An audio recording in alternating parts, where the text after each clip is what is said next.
አወዛጋቢ ፕሬዝዳንት ዶናልድ ጄ ትራምፕ ኢራን ምንና ምን ናቸው? የተወደዳችሁ እንዴት ናችሁ? ይህ ነው ሬዲዮ ነው። በወሬ ገበያ የወሬዎች ተራ ላይ ናችሁ። በኢራን ጦርነት ጉልህ ተሳትፎ እያደረጉ ካሉ ሰዎች መካከል አንዱ የአሜሪካው ፕሬዝዳንት ዶናልድ ትራምፕ ነው እና በዚህ 48 ሰዓታት ውስጥ ከኢራን ጋር በተያያዘ የተናገሯቸው ንግግሮች በጣም ከፍተኛ የሆነ መነጋገሪያነት አግኝተዋል። በእነዚህ ጉዳዮች ላይ ነው ይህንን ቪዲዮ እንድትመለከቱ ምን ጋብዘው። በኢራን ቀጣይ መሪ ምርጫ ላይ በግል ይሳተፋለሁ ብሏል ዶናልድ ጄ ትራምፕ። የአያቶላ አሊ ኻሜኒን ሞት ተከትሎ በኢራን የተፈጠረውን የመሪነት ክፍተት አስመልክቶ ፕሬዝዳንት ዶናልድ ትራምፕ ከአክሲዮስ ጋር ባደረጉት ቆይታ እጅግ አነጋጋሪ መግለጫ ሰጥተዋል። ፕሬዝዳንቱ አሜሪካ በቀጣዩ የኢራን መሪ ምርጫ ላይ ግል ተሳትፎ እንዲኖራት እንደሚፈልጉ በግልጽ ተናግረዋል። ትራምፕ በንግግራቸው ወቅት የሟቹን መሪ የ56 ዓመት ልጅ የሆኑት ሙጅተባ ኻሜኒን በጽኑ ተችተዋል። ተቀባይነት የሌላቸውና ቀላል ሚዛን ሲሉ የጠሯቸው ፕሬዝዳንት የኻሜኒ ልጅ አባቱን ተክቶ ስልጣን እንዲይዝ አሜሪካ እንደማትፈልግም ነው እንግዲህ ፍንጭ የሰጡት። እንደ ትራምፕ ገለጻ ከሆነ ዩናይትድ ስቴትስ የምትፈልገው የኻሜኒን የጥላቻ ፖሊሲ የሚቀጥል መሪ ሳይሆን ለኢራን ሕዝብ ሰላምና ስምምነትን የሚያመጣ አዲስ ፊት ነው። ይህ ካልሆነ ግን በቀጣዮቹ 5 ዓመታት ውስጥ በሁለቱ ሀገራት መካከል ዳግም ግጭት ሊቀሰቀስ እንደሚችል አስጠንቅቀዋል። ይህ የትራምፕ አስተያየት የመጣው አያቶላ አሊ ኻሜኒ ባለፈው ሳምንት በአሜሪካና በእስራኤል የጋራ ጥቃት መገደላቸውን ተከትሎ ኢራን በታሪኳ አይታው የማታውቀው የፖለቲካ ውጥረት ውስጥ ባለችበት ወቅት ነው። በአሁኑ ሰዓት በኢራን የሚገኘው የሊቃውንት ምክር ቤት ተተኪ መሪ ለመሰየም እንግዲህ ቢሞክርም በእስራኤል የአየር ድብደባ በሀገር ውስጥ ተቃዋሚዎች ምክንያት ሂደቱ ክፉኛ እንደተስተጓጎለ ነው የተሰማው። ዶናልድ ጄ ትራምፕ የሚመራት አሜሪካን እንግዲህ በኢራን ላይ የጀመረችው መጠነ ሰፊ ወታደራዊ እርምጃ በአገሪቷ ካዝና ላይ ከፍተኛ ጫና እያሳደረ መሆኑ ተገልጿል። አንድ ታዋቂ የጥናት ተቋም ይፋ ባደረገው መረጃ መሰረት ዩናይትድ ስቴትስ ኦፕሬሽን ኢፒክ ፉሪ የተሰኘውን ዘመቻ በጀመረች በመጀመሪያዎቹ 100 ሰዓታት ውስጥ ብቻ ወደ 3.7 ቢሊዮን ዶላር ወጪ አድርጋለች። ይህ አስገራሚ ሀዝ የአልጀዚራ እንግሊዝ ዘገባን ጨምሮ በዓለም አቀፍ መገናኛ ብዙሃን በስፋት እየተነገረ የሚገኝ ነው። የገንዘብ ወጪው ይህንን ያህል ሊገዘፍ የቻለው አሜሪካ እጅግ ዘመናዊና ውድ የሆኑትን እንደ ቢትዌን ራዳር ያሉ የስውር ተዋጊ ጄቶችን፣ በርካታ የተዘዋዋሪ ሚሳይሎችንና የባህር ኃይል መርከቦችን በስፋት ጥቅም ላይ በመዋል እንደሆነ ተጠቁሟል። ከፍተኛ ወጪ የወጣው በኢራን ስልታዊ ወታደራዊ ማዘዣዎችና በኒውክሌር ጣቢያዎች ላይ ለተሰነዘሩ የአየር ድብደባዎች ለዋሉ የነዳጅና የጥይት ወጪዎች ሲሆን እያንዳንዱ የተተኮሰው ሚሳይልና የጄቶች የበረራ ሰዓት በሚሊዮን የሚቆጠር ዶላር የሚጠይቅ በመሆኑ አሃዙ በአጭር ጊዜ ውስጥ እንግዲህ ወደ ቢሊዮኖች ሊያድግ ችሏል። ጦርነቱ በዚህ ፍጥነት ስፋት የሚቀጥል ከሆነ የአሜሪካ መንግስት ተጨማሪ የጦርነት በጀት ከኮንግረስ ለመጠየቅ እንደሚገደድ የኢኮኖሚ ባለሙያዎች እየተነበዩ ነው። ይህ ወታደራዊ ዘመቻ የተቀሰቀሰው እንግዲህ የአያቶላ አሊ ኻሜኒን መገደል ተከትሎ በኢራን ውስጥ የተፈጠረውን የፖለቲካ ቀውስና የቀጠናው አለመረጋጋትን ለመቆጣጠር በሚል መሆኑ ይታወቃል። ፕሬዝዳንት ዶናልድ ትራምፕ ቀጣይ የኢራን ምርጫ ላይ በግላቸው ጣልቃ እንደሚገቡ በገለጹበት በዚህ ወቅት እንግዲህ ይህ የቢሊዮኖች ዶላር ኪሳራ በዋሽንግተን የፖለቲካ መድረክ ላይ አዲስ ውዝግብ ሊያስነሳ እንደሚችል ይጠበቃል። በአሁኑ ወቅት የአሜሪካ የጥበቃ ሚኒስቴር እንዲሁም የመከላከያ ሚኒስቴር ፔንታጎን ለዚህ ግዙፍ ወጪ ዝርዝር ማብራሪያ እንዲሰጥ ከኮንግረስ አባላት ጥያቄ እየቀረበለት ይገኛል። ሌላኛው ከዛሬ አመሻሽ ላይ ያወጣው ዘገባ ነው። ዶናልድ ትራምፕ እንግዲህ እጅግ አነጋጋሪ መነሻ የሚሆን የተለያዩ መግለጫ ሰጥተዋል። ያለምንም ቅድመ ሁኔታ እጅ ስጡ ብለዋል ዶናልድ ትራምፕ።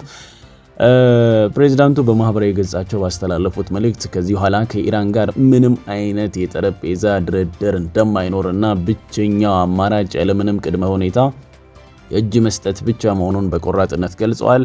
ትራምፕ በንግግራቸው መዝጊያ ላይ የሜክ አይረን ግሬት አጌን የሚለውን አዲስ መፈክር የተጠቀሙ ሲሆን ይህም ኢራን ወደ ቀድሞ ክብሯ መመለስ የምትችለው አሁን ያለው አመራር ሙሉ በሙሉ ሲወገድ ብቻ መሆኑን ለማመላከትም የተጠቀሙት ነው። ይሄንን ሜክ ኢራን ግሬት አጌን የሚል መልእክታቸው። ይህ መግለጫ የወጣው ኦፕሬሽን ኢፒክ ፉሪ የተሰኘ ወታደራዊ ዘመቻ 7ኛ ቀኑን በያዘበትና በወቅታዊ ክልሉ የአካባቢው ውጥረት ከፍተኛ ደረጃ ላይ በደረሰበት ወቅት ነው። ይህ ያልተጠበቀና ቀጥተኛ የሆነ ጥሪ በዓለም አቀፍ ዲፕሎማሲ ረገድ ትልቅ ድንጋጤን የፈጠረ ሲሆን የአሜሪካ መንግስት በቀጣይ የሚወስዳቸው እርምጃዎች የኢራንን የወደፊት ዕጣ ፈንታ ሙሉ በሙሉ ሊቀይሩ እንደሚችሉ ተገምተዋል። የትራምፕ አስተዳደር አሁንም ቢሆን እጅ ከመስጠት ውጪ ሌላ አማራጭ የለም በሚለው አቋሙ ጸንቶ እንደሚገኝ ከዋይት ሃውስ የሚወጡ መረጃዎች ያሳያሉ። ሌላኛው በኢራን የሟቾች ቁጥር ከ1000 መሻገሩን የሚመለከት ጉዳይ ነው። ኢራንና አሜሪካን እንግዲህ እስራኤልና አሜሪካን በኢራን ላይ በቀጠሉት መጠነ ሰፊ ጥቃት የሟቾች ቁጥር 1000 ተሻግሯል። በጣም በርካታ ሰዎች ሞተዋል። ቀደም ሲል እንደነገርኳችሁ እንግዲህ የአሜሪካው ፕሬዝዳንት ዶናልድ ትራምፕ በኢራን ላይ የሚያደርሱትን ወታደራዊ እርምጃ አቅም ለመወሰን የአሜሪካ ሴኔት መክሯል። በዚህም ዶናልድ ትራምፕ በኢራን ላይ የሚያደርጉትን ወታደራዊ ዘመቻ ያለ ገደብ እንዲቀጥል 53 ነጥብ ለ47 በሆነ ድምፅ ጸድቋል። ስለዚህ ይሄ ጉዳይ እንደ ጉዳይ በጣም መነጋገሪያ ሆኖ የቀጠለ ጉዳይ ነው። ስለዚህ በቀጣይ ምን ይሆናል የሚለውን ጉዳይ አብረን እንመለከታለን። አንዳንድ ሀገራት እንግዲህ ለማደራደር ጥረትም እንደጀመሩ ነው የኢራኑ ፕሬዝዳንት አሁን ዘግይቶ በወጣ መረጃ የተናገሩት። የኢራኑ ፕሬዝዳንት ማሱድ ፔሽኮስኪያን አንዳንድ ሀገራት በኢራን በአሜሪካና በእስራኤል መካከል ያለውን ውጥረት ለማርገብ የድርድር ጥረት መጀመራቸውን አስታውቋል። ፕሬዝዳንቱ የትኞቹ ሀገራት እንደሆኑ በይፋ ባይገልጹም ለቀጠናዊ ሰላም ቁርጠኛ መሆናቸውን ግን አረጋግጠዋል። ይሁን እንጂ ፕሬዝዳንቱ የሀገራችንን ክብር እንዲሁም ሉዓላዊነት ከማስከበር ወደ ኋላ አንልም ሲሉ አሳስበዋል። ውጥረቱ 7ኛ ቀኑን በያዘበት በዚህ ወቅት የኢራን የውጭ ጉዳይ ሚኒስቴር አባስ አርጋቺ በበኩላቸው ሀገራቸው የእግረኛ ሰራዊት ወረራን ጨምሮ ለማንኛውም ወታደራዊ ፍልሚያ ዝግጁ መሆናቸውን ተናግረዋል። እንግዲህ ይቀጥላል። ትላንትና መቼም አይታችሁታል ብዬ አስባለሁ። የኢራን የ3D የጦርነት ጥበብ በሚል በመካከለኛው ምስራቅ ውጥረት ውስጥ የሰው ልጅ ብልሃት ቴክኖሎጂን ስለማታለሉ የወጣ ዘገባ ነው። በጣም ሲያዝናናኝም ነበረ። እኔ በበኩሌ እስራኤልና አሜሪካ በቢሊዮን የሚቆጠር ዘመናዊ ሚሳኤል የኢራን ሄሊኮፕተር ማውደማቸውን ቢያበስሩም የጦር ትንታኔ ባለሙያዎች ግን የተመታው አስፓልት ላይ በ3D የተሳለ የሄሊኮፕተር ስዕል መሆኑን አረጋግጠዋል። ኢራን በጥቂት ዶላር የቀለም ወጪ የሳለችው ምስል የእስራኤልና አሜሪካንን እጅግ ዘመናዊ ድሮኖችና ሚሳኤሎችን ለማሳሳት ችሏል። ክስተቱ በጦርነት ውስጥ የገንዘብ ብልጫ ብቻ ሳይሆን የማታለል ስልት እንግዲህ ምን ያህል ውጤታማ እንደሆነ በተግባር አሳይተዋልና በዚህ ጦርነት ካየናቸው ነገሮች እንግዲህ አንዱ በጣም የሚያዝናናው ደግሞ ይሄኛው ነው። ሌላኛው የሰሜን ኮሪያ መሪ ኪም ጆንግ ኡን በኢራን ጉዳይ ላይ ጠንከር ያለ ማስጠንቀቂያ ስለመስጠታቸው የወጣ ዘገባ ነው። የሚጠላቸው ያጡት የሚጣላቸውም ያጡት የሰሜን ኮሪያው መሪ ኪም ጆንግ ኡን የጦር አዛዦቻቸውን በኔታንያሁ ስም አካውንት ከፍተ ስደበኝ እያሉት ነው በሚል ጭምር ሲቀልዱባቸው የሰነበቱት ኪም አዲስ ነገር አንስተዋል። የሰሜን ኮሪያው መሪ ኪም ጆንግ ኡን በኢራን ምድር የሚገኙ ዜጎቻቸው ደህንነት አደጋ ላይ የሚወድቅ ከሆነ ያለምንም አመንታት ወደ ቀጠናው ጦርነት እንደሚገቡ አስታውቀዋል። መሪው ይህንን የገለጹት በቅርቡ በሰጡት መግለጫ ሲሆን ጉዳዩ ከኢራን ጎን የመቆም ፍላጎታቸው ለማሳካት እንደ ምክንያት ሊጠቀሙበት እንደሚችሉ የፖለቲካ ተንታኞች እየገለጹ ነው። ኪም ጆንግ ኡን ዜጎቼ በኢራን ይገኛሉ፣ እነርሱም በሰላም ወደ ሀገራቸው ለመመለስ ምንም አይነት ድርድር አላደርግም በማለት በጽኑ ተናግረዋል።